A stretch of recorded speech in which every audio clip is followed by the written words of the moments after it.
volume and a lot of low mid, a lot of low throw. Lots and lots of energy. Because it's supposed to be felt all the way in the back. It's not only about having that perfect show everywhere. We want every seat to have the same show, but it has to be a very powerful show. And also the band really, they need to feel it coming back a bit. It's really just a lot about surface area. Lots of boxes producing lots of energy to get to lots of people.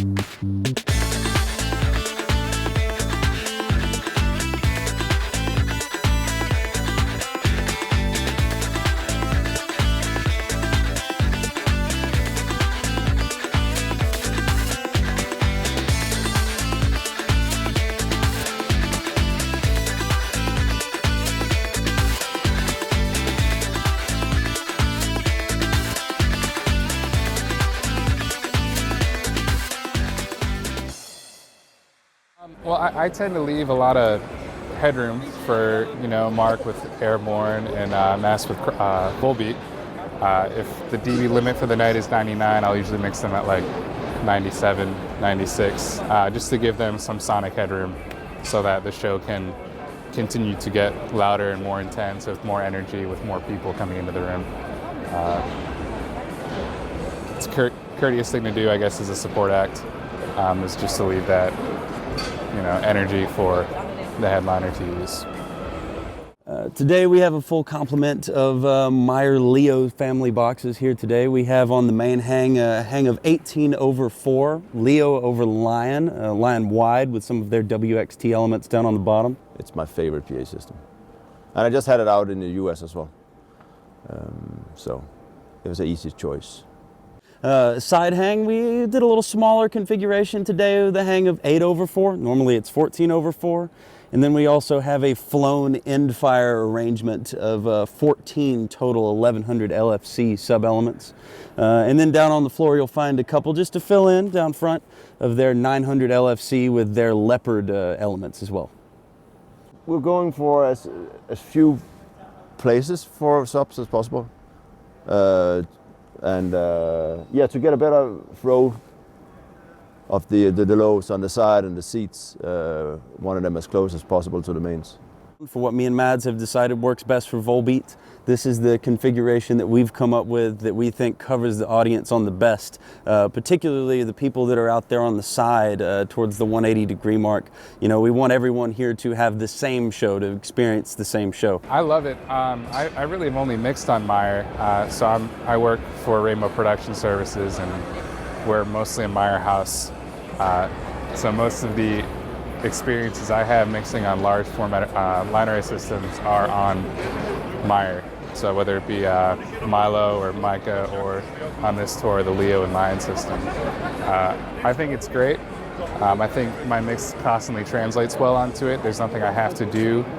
Once Dennie has the system sounding fantastic, there's nothing I really do on the output side to change how I mix. I just sort of mix the band, make it louder, I think it's very consistent, and since I just did a tour with my system guy in the US, we kind of know each other, so it's very easy every day. Get the same. Don't have to dial the knobs. I just sit here mainly. The biggest thing that sticks out about the Leo family as a whole to me, particularly with the larger box, the Leo, is the way that it throws. There's nothing else that carries quite like this box does. And it's something that you really notice when you get way in the back up in the top seats. As someone, as a concert goer, you really you would appreciate having this system over some of our other offerings. I also, speaker-wise, have 8 MJF 212s on the front line of the stage and 6 MJF 210s dotted around as fills here and there, up on the balcony, out on the wing behind me, so on. Side fills are 4 LYONs a side with 2 1100 LFCs underneath them per side, which is plenty powerful enough and clear enough to make it work for the guys. I mean, they seem to have been very happy for the last few months, so that's good. The vocal mics are split 3 times. I have a split set for Michael because he only likes to hear his own vocal. He doesn't like to hear the other guy, so I have to follow him around the stage with that. Then I have a set for the the rest of the guys, which has a little compression on it, just so it doesn't go too crazy. And then I have a split set for the wedges, because the wedges also can be very loud. I mean, mostly the wedges now are a backup. Michael, Casper and John all play predominantly on in-ears. We use a mixture of JH audio ears for that. Michael uses Angie's, John and Casper on 16s. Rob is still on wedges. So the majority of the wedges and the side fills are mostly for Rob's benefit. And they're a loud band, they still like to be loud on stage. So the challenge is really keeping it clear, keeping the definition of things. You know, so they can hear everything that's going on. We've tried a number of in-ear systems. I think the PSM 1000s are the ones that Michael likes the best, and the rest of the band, so they're the ones we're using. Basically, I have very few cues. Most of them are run on the VCA section of the console here. I have some stuff that needs to be muted. I have the 3 wedges in the center of the stage. I have the vocal mics on a VCA because I only really turn them up if for any reason Michael has a problem with his ears and he needs to go back to the wedges. Then I can turn them up real quick. We have 4 vocal mics on the stage. And Michael likes a lot of reverb and slapback delay in his ears. So I have all of those and the effects chain that I use for that on a VCA, so if Michael needs the vocal up and down, I can turn all of them up by the same amount. Generally speaking, if he wants the middle one up, he wants all the vocals up together, so they're all at the same level.